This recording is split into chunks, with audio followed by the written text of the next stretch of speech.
Bill Gates was born on October 28, 1955, in Seattle, Washington, into a family that valued intellect, ambition, and community involvement. His father, William H. Gates Sr., was a tall, imposing lawyer known for his discipline and strategic thinking. His mother, Mary Maxwell Gates, came from a prominent business family and carried an unshakable belief in public service.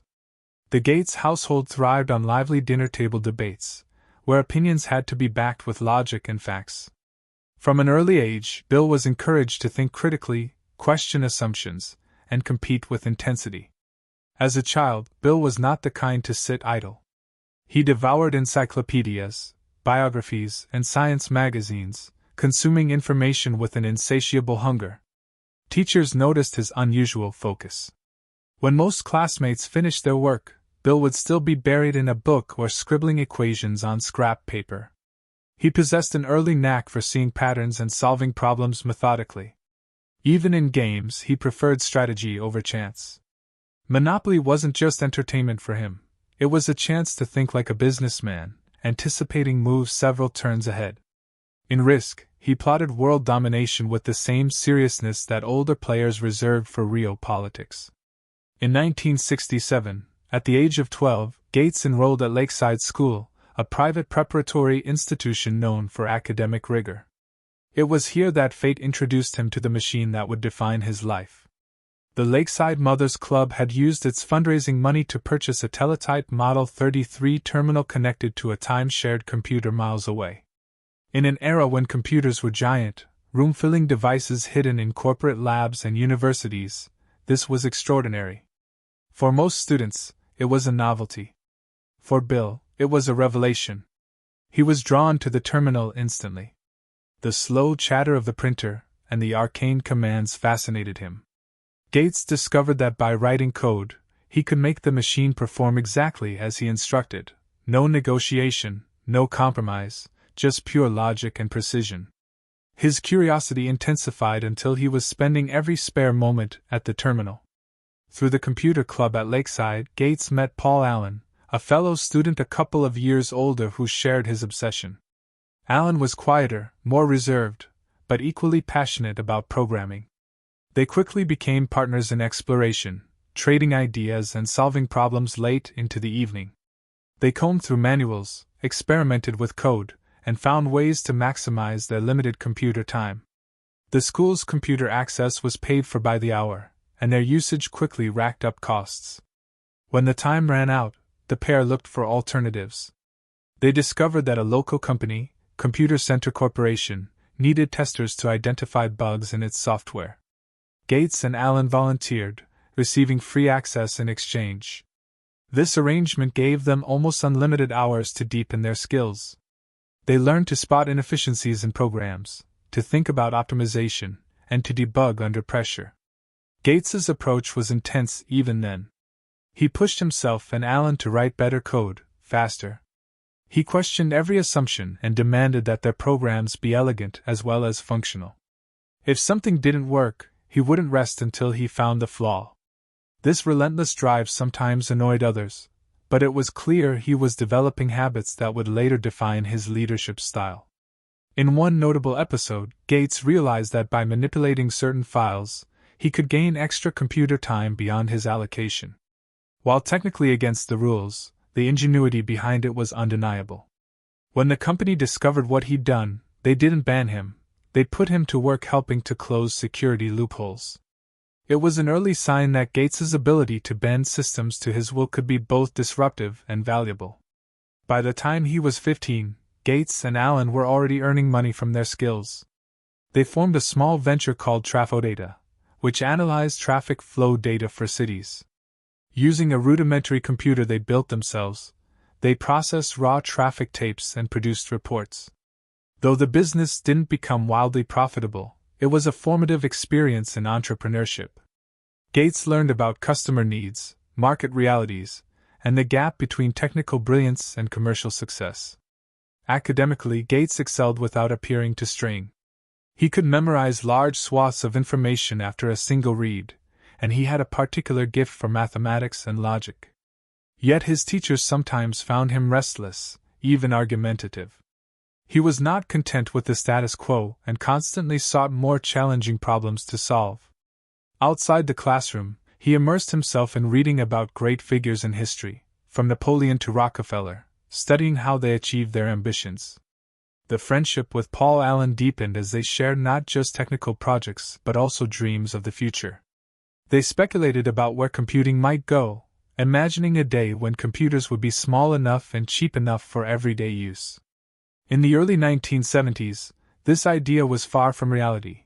Computers were still massive, expensive tools for business and government. But in the minds of Gates and Allen, a revolution was brewing. Even as a teenager, Gates displayed the competitive instinct that would later intimidate rivals. In school debates, chess matches, or programming contests, he was relentless. Losing was unacceptable unless it provided a lesson that could be applied in the next round. This drive wasn't fueled purely by ego. It was grounded in a belief that he could, and should, push the limits of his ability. By the time he graduated from Lakeside, Bill Gates had already accumulated thousands of hours of programming experience, a rare feat in that era. He had also formed a partnership with Paul Allen that would endure for decades. The combination of technical skill, entrepreneurial curiosity, and strategic thinking set the foundation for everything to come. His parents, though supportive, still envisioned a traditional path for him: college, perhaps law school, a respectable professional career. Gates respected their views but felt an undercurrent pulling him towards something less predictable. The world of computing was changing rapidly, and he sensed an opportunity too significant to ignore. Looking back, the formative years in Seattle were less about a boy dabbling with a new technology, and more about the shaping of a mindset. Gates learned to see possibilities where others saw limitations. He understood the value of partnerships, the necessity of persistence, and the thrill of solving problems others couldn't crack. The boy in the Lakeside computer room was already charting a course that would one day make him one of the most influential figures in the history of technology. By the end of his teenage years, Bill Gates was not just another bright student with a knack for computers. He was a strategist in the making, armed with deep technical knowledge, a trusted ally in Paul Allen, and a vision, still unformed, but powerful, of how software could shape the future. That vision would soon demand decisions that defied expectations and carried enormous risk, but the foundation was already solid. In the quiet hum of that teletype terminal, the seeds of a global transformation had been planted.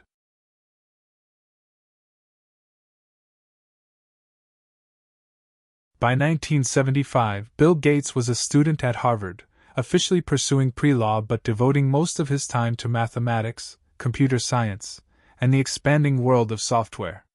His intense focus and photographic memory made him stand out. That January, Paul Allen showed him the cover of Popular Electronics, featuring the Altair 8800 microcomputer. For both, it was a turning point. The personal computer was becoming real, and it would need software. They contacted the Altair's maker, MITS, claiming they had a version of BASIC ready for the machine. In truth, they hadn't written a line of it yet. MITS invited them to demonstrate, and over the next few weeks they worked day and night, Gates designing and debugging, Allen adapting it for the Altair's constraints. Allen flew to Albuquerque to present it, and it worked flawlessly on the first try. The deal with MITS gave them credibility, but Gates faced a choice: finish his degree or seize the opportunity. He analyzed the market and concluded the window for establishing a software business in this new industry was narrow. With his parents' reluctant blessing, he left Harvard to join Allen in Albuquerque. They officially founded Microsoft in April 1975, combining microcomputer and software. Starting with minimal resources, they handled everything themselves: writing code, negotiating contracts, and answering support calls. Their Altair BASIC became popular among hobbyists, but piracy quickly emerged. Gates responded with his now famous open letter to hobbyists, arguing that software was intellectual property and should be paid for, a controversial stance at the time but one that signaled his seriousness about building a sustainable industry. Gates's business instincts surfaced early. Instead of selling software outright, he favored licensing, retaining ownership while allowing multiple hardware companies to use it. This model provided recurring revenue and control over future development. He also positioned Microsoft as hardware agnostic, able to create software for any platform, a strategic choice that would later prove decisive. The early Microsoft team was small but fiercely dedicated. Gates's management style was direct and demanding. He interrogated design choices and expected clean, efficient code. Though some found this abrasive, it pushed the team toward excellence. Allen balanced the dynamic with a calmer presence, contributing deep technical insight. By 1977, the company was profitable enough to relocate to Bellevue, Washington, closer to home and to a larger talent pool. They expanded their offerings beyond BASIC, producing languages for various systems and preparing for broader opportunities. Gates monitored industry trends closely, seeking to anticipate the next wave before competitors did. In less than 5 years, Gates had transformed from a Harvard student to the head of a growing software company with national recognition. The decision to leave school had been calculated, not impulsive. Every move, from securing the Altair deal to defending intellectual property and embracing a platform-independent strategy, positioned Microsoft to grow with the rapidly expanding personal computer market. Gates and Allen were no longer just early adopters. They were shaping the direction of an entire industry, and the stage was set for their next, far bigger leap. By the early 1980s, Microsoft was growing steadily, but Bill Gates knew that to dominate the emerging personal computer market, the company needed a decisive breakthrough. That moment arrived when IBM began developing its first personal computer. IBM approached Microsoft for a recommendation on an operating system supplier. Gates instead offered to provide one himself, even though Microsoft didn't have one ready. He swiftly negotiated the purchase of QDOS from Seattle Computer Products, then adapted it into MS-DOS. The genius was in the licensing agreement. Microsoft would provide MS-DOS to IBM but retain ownership, allowing it to license the software to other manufacturers. As IBM-compatible machines spread, Microsoft's operating system became the industry standard, bringing in revenue from multiple hardware makers and cementing the company's central role in the market. MS-DOS's success enabled rapid product expansion.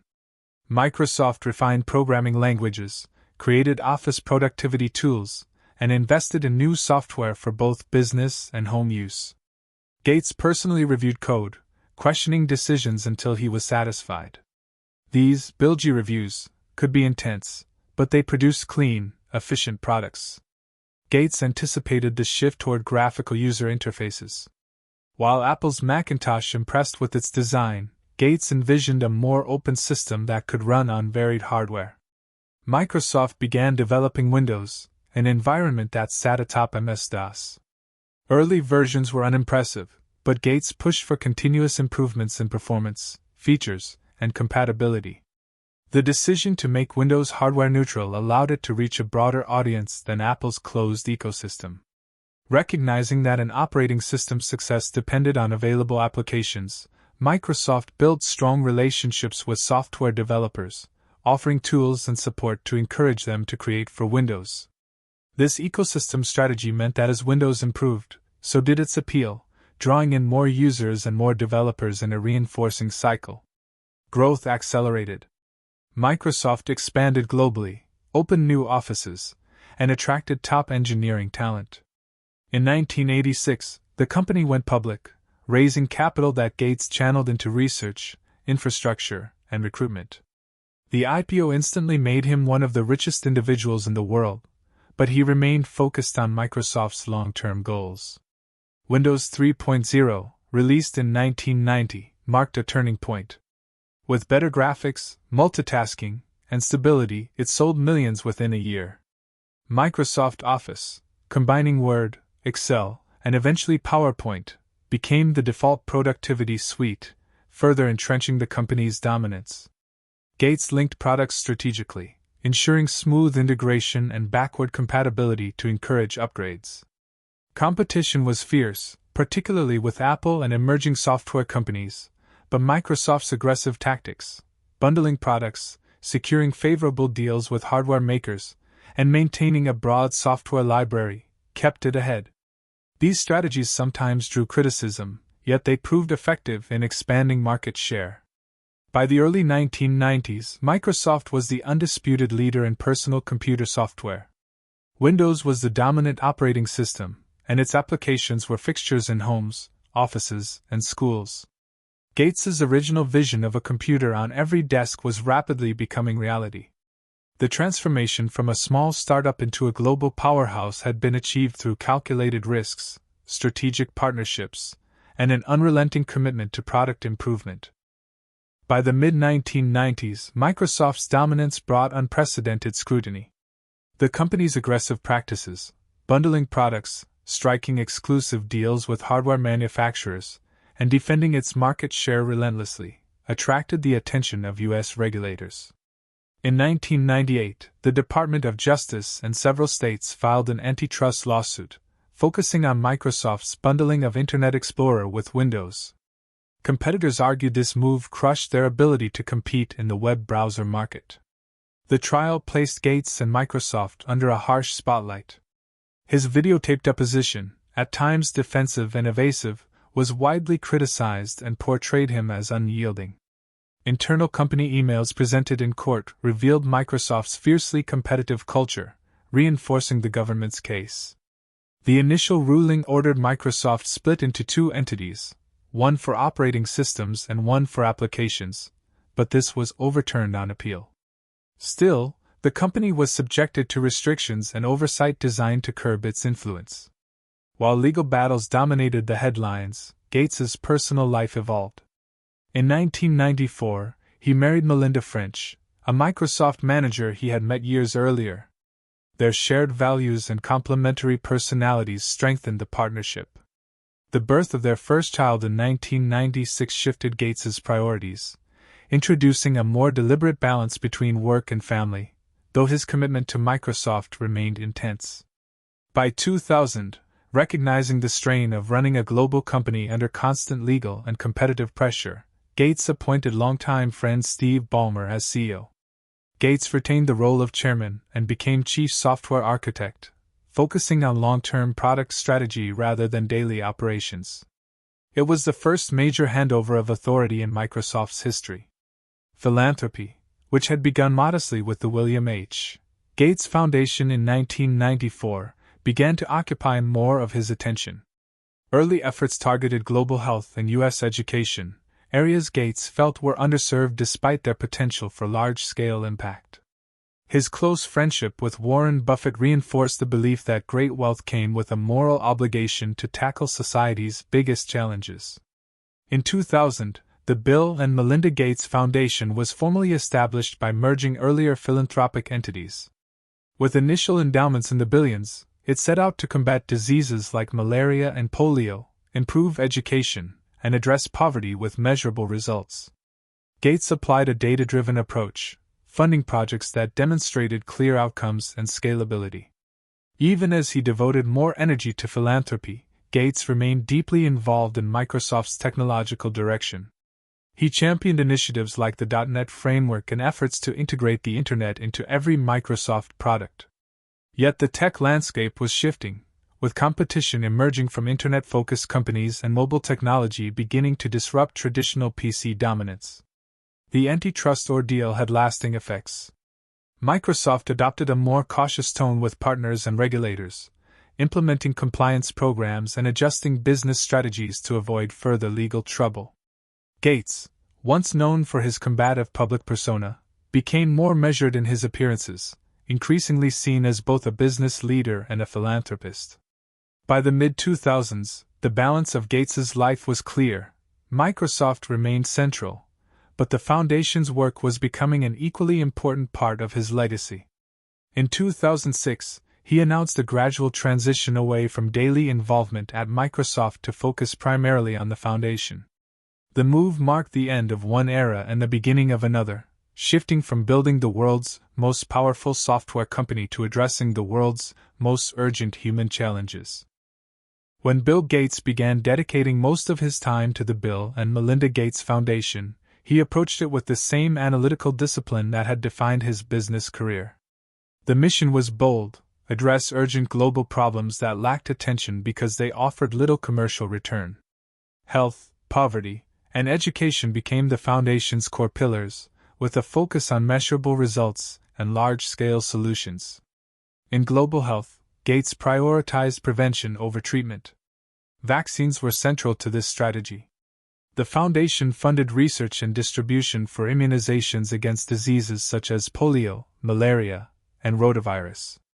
Efforts combined scientific innovation, manufacturing capacity, and systems to deliver vaccines to remote areas. Data was used to track coverage and outcomes, ensuring money translated into real progress. Polio eradication became one of the Foundation's flagship goals. By funding heat-stable vaccines, mapping underserved areas, and coordinating with global health organizations, the Foundation helped drive case numbers to record lows. Malaria initiatives included developing long-lasting insecticide-treated nets, supporting new medicines, and backing vaccine research. Agriculture was another priority. Gates recognized that in many developing nations, especially in Africa, smallholder farmers lacked the resources to increase productivity. The Foundation supported drought-resistant crops, improved farming methods, and better market access to boost incomes and reduce hunger. In the United States, the Foundation invested heavily in education reform. Initiatives aimed to improve teacher quality, expand high-performing charter schools, and integrate technology into classrooms. While some approaches met criticism or mixed results, Gates insisted on learning from failures and adapting strategies accordingly. Partnerships were key to the Foundation's approach. Governments, NGOs, and private companies brought complementary strengths, while the Foundation often acted as a catalyst, providing early funding and coordination to get large projects moving. In 2006, Warren Buffett pledged the bulk of his fortune to the Foundation, doubling its resources and ensuring its longevity. Public perception of Gates shifted dramatically. Once seen as a hard-edged competitor, he became associated with problem-solving on a global scale. His annual Foundation letters offered candid updates on successes and setbacks. He traveled extensively to understand challenges firsthand and advocate for solutions. The COVID-19 pandemic highlighted his warnings about the risk of global outbreaks. The Foundation funded diagnostic tools, treatments, and vaccine development, while pushing for equitable distribution to low-income countries. Gates stressed that a pandemic anywhere was a threat everywhere, and global cooperation was essential. Climate change also became a focus. Gates invested in clean energy innovations and supported policies to reduce emissions, framing the issue as a technological and infrastructure challenge solvable through coordinated investment and innovation. Through all his philanthropic work, Gates applied the same principles that drove Microsoft's rise: focus on scalable impact, use data to guide decisions, and recruit top experts. Projects that failed to deliver were revised or ended, successful ones were expanded rapidly. By shifting his energy from building software to tackling human challenges, Gates reshaped his legacy. His wealth and influence were leveraged not for more market share, but for reducing disease, improving education, and fostering innovation to solve global problems. The same relentless drive that had once put a computer on every desk was now aimed at making measurable improvements in the lives of millions.